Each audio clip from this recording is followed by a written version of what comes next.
The whole company of them rose up and brought him before Pilate. They began to accuse him, saying, "We found this man perverting the nation, forbidding paying taxes to Caesar, and saying that he himself is Christ, a king." Pilate asked him, "Are you the king of the Jews?" He answered him, "So you say." Pilate said to the chief priests and the multitudes, "I find no basis for a charge against this man." But they insisted, saying, "He stirs up the people, teaching throughout all Judea, beginning from Galilee even to this place." But when Pilate heard Galilee mentioned, he asked if the man was a Galilean. When he found out that he was in Herod's jurisdiction, he sent him to Herod, who was also in Jerusalem during those days. Now when Herod saw Jesus, he was exceedingly glad, for he had wanted to see him for a long time, because he had heard many things about him. He hoped to see some miracle done by him. He questioned him with many words, but he gave no answers. The chief priests and the scribes stood, vehemently accusing him. Herod with his soldiers humiliated him and mocked him. Dressing him in luxurious clothing, they sent him back to Pilate. Herod and Pilate became friends with each other that very day, for before that they were enemies with each other. Pilate called together the chief priests, the rulers, and the people, and said to them, "You brought this man to me as one that perverts the people, and behold, having examined him before you, I found no basis for a charge against this man concerning those things of which you accuse him. Neither has Herod, for I sent you to him, and see, nothing worthy of death has been done by him. I will therefore chastise him and release him." Now he had to release one prisoner to them at the feast. But they all cried out together, saying, "Away with this man! Release to us Barabbas," one who was thrown into prison for a certain revolt in the city and for murder. Then Pilate spoke to them again, wanting to release Jesus. But they shouted, saying, "Crucify! Crucify him!" He said to them the third time, "Why? What evil has this man done? I have found no capital crime in him. I will therefore chastise him and release him." But they were urgent with loud voices, asking that he might be crucified. Their voices and the voices of the chief priests prevailed. Pilate decreed that what they asked for should be done. He released him who had been thrown into prison for insurrection and murder, for whom they asked, but he delivered Jesus up to their will. When they led him away, they grabbed one Simon of Cyrene, coming from the country, and laid the cross on him to carry it after Jesus.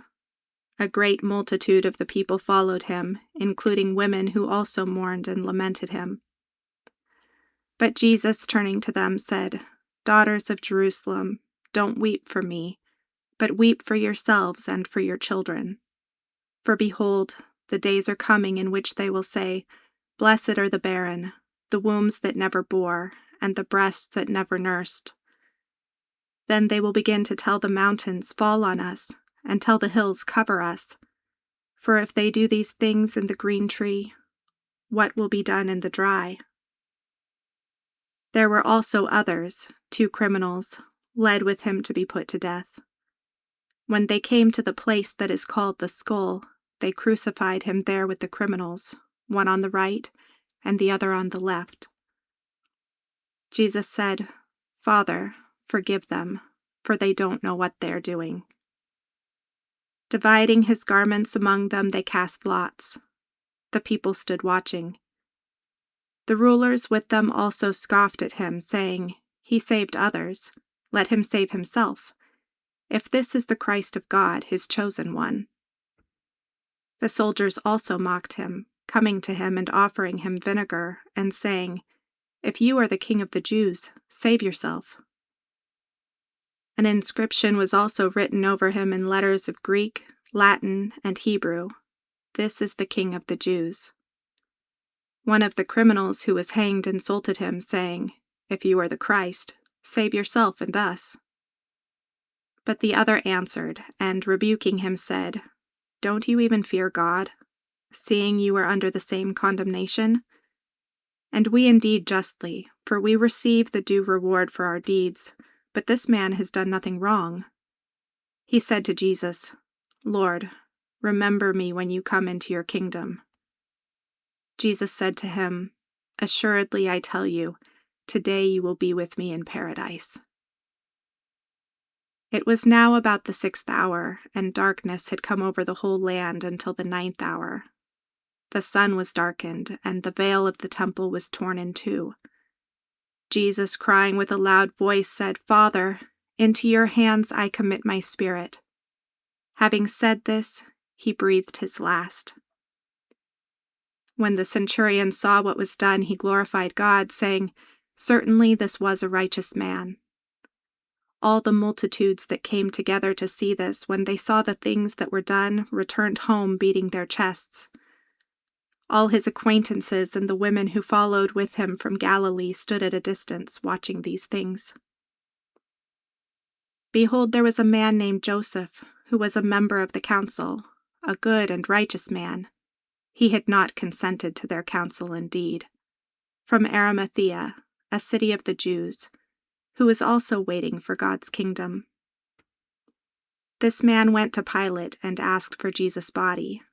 He took it down and wrapped it in a linen cloth, and laid him in a tomb that was cut in stone, where no one had ever been laid.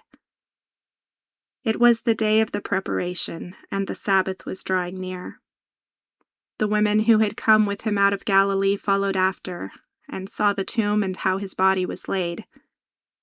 They returned and prepared spices and ointments. On the Sabbath, they rested according to the commandment.